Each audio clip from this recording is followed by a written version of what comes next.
What's going on, guys? Andrew Piluk Hockey here, back again with another video. Today I'm going to be talking about the Matt Murray situation. It seems like a deal is probably close by the time I post this video, or by the time you're even seeing this, it might be a little bit outdated. I'm also going to briefly talk about John Gibson because there is a few tweets and quotes going around that are very misleading, that people probably need to understand a little bit more, because I'm sure some people are just taking it for the quote and not actually really thinking about it and understanding what it means. So if you are new here, make sure to like this video and subscribe. I'd really appreciate it. Join the squad. I know there's a ton of you guys that are watching that aren't subscribed. I'd greatly appreciate it if you did. It actually does help me quite a bit. And obviously it's completely free.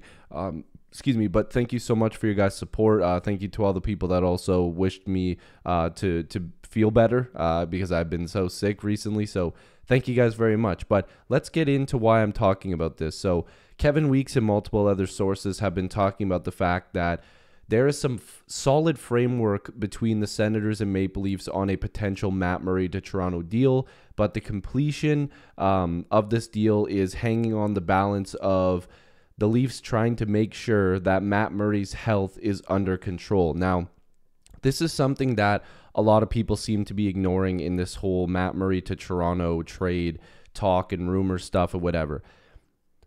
Matt Murray probably can still be a decent goaltender. Has he had a really bad track record the last couple of years? Yeah, he hasn't been so good. But the Ottawa Senators also really haven't supported him in terms of a good blue line, and he went through some things in his personal life that haven't contributed to anything good, because it's just really upsetting. Him and his dad were really close, and his dad passed. It's not good. You know, mental health needs to be addressed, and I think myself and a ton of other people probably need to really dive into how much of Matt Murray's downfall over the last couple of years was due to poor defense in Ottawa and, some things in his personal life, which is very understandable, and I probably should look more into that. But I'm giving him the benefit of the doubt. The Leafs have a far better blue line. I know some people still don't like the Leafs blue line, but they have a far better blue line than what's being put up in Ottawa. And, there's still some people in denial that Jake Muzzin and TJ Brody and Morgan Riley and, even guys like Giordano, Liljegren, and Sandin, there's people in denial that that's not at least a solid D group that can get you through a regular season. Should they add come playoff time? Yeah, I'm right with you there. I think that that's definitely something that they should add on. But giving Matt Murray a very good blue line to go towards, the playoffs could be something that could work for him. Now, I'm also not saying that Matt Murray would be the full-time starter of the Maple Leafs, but it would at least give the Leafs some value if they were to acquire him. Now, the thing about this deal is the Leafs would definitely be looking for salary retention and probably even a sweetener on top of it. There's been some people going out there and saying that they should get Connor Brown and they should get a top prospect. I don't expect any of that. I think they're going to get like a mid to late pick, maybe multiple that are, not of crazy value, but at least something that's going to give them a little bit of a, hey, you're taking this contract. He's not going to be an Ottawa Senator.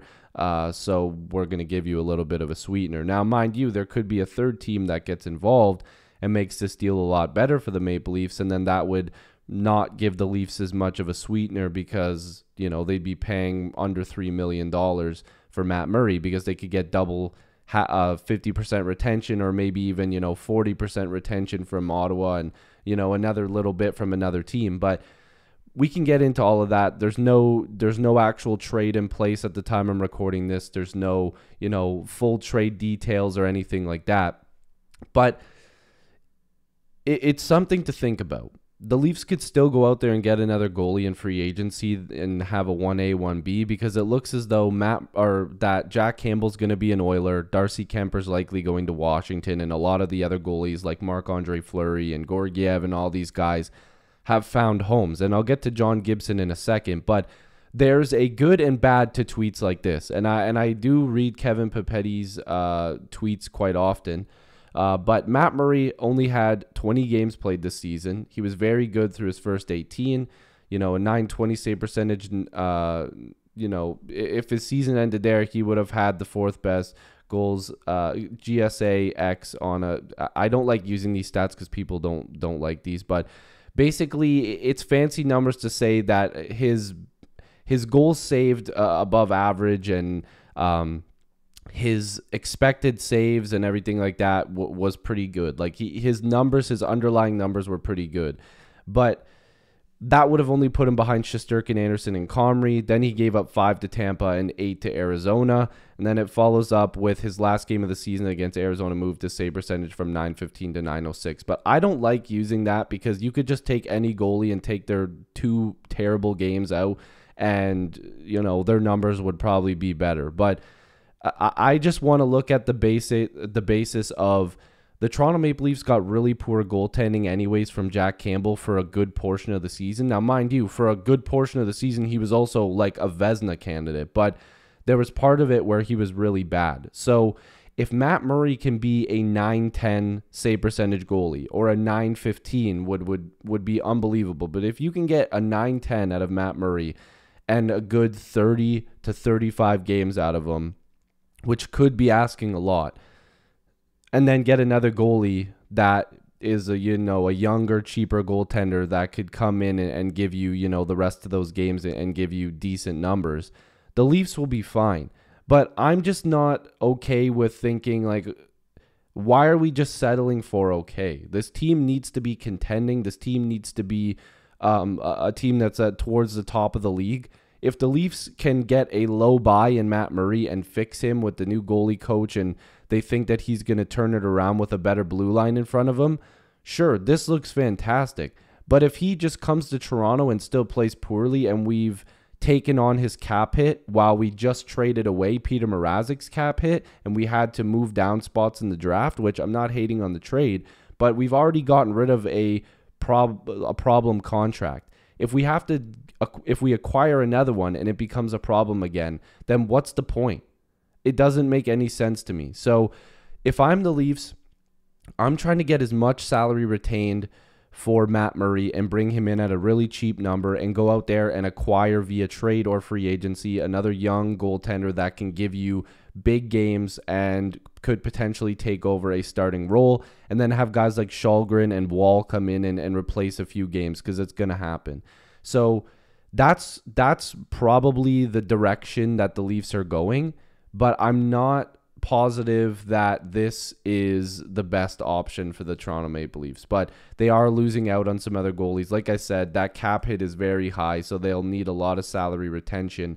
But again, with that poor Ottawa team, he had a 906 and a 305 goals against average.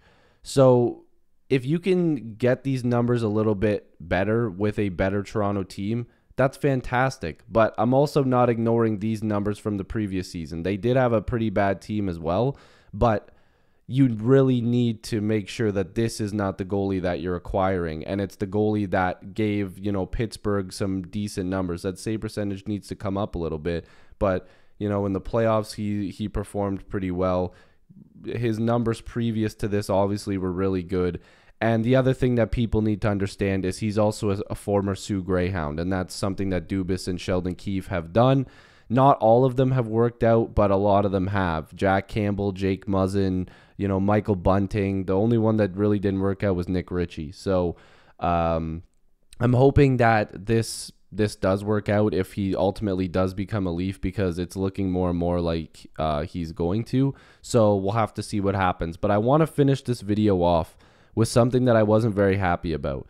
Now, this is not me just coming on here to try to diss Nick Kypreos, but if you guys follow me on Twitter, I responded to this tweet. So, agent Kurt Overhart on his client John Gibson trade speculation. Now, hear that again. Trade speculation. There was no he asked for a trade or he was asked to give teams that he would accept a trade to. It's just trade speculation. The Ducks have, by all, what we've heard, the Ducks haven't asked him where he'd like to go or that he's requested a trade. The quote comes from the agent of John Gibson. John Gibson has absolutely no interest in playing for the Toronto Maple Leafs. He is committed to the Anaheim Ducks. Yeah, if I could curse, I'd say no, shh. You guys know what's coming up.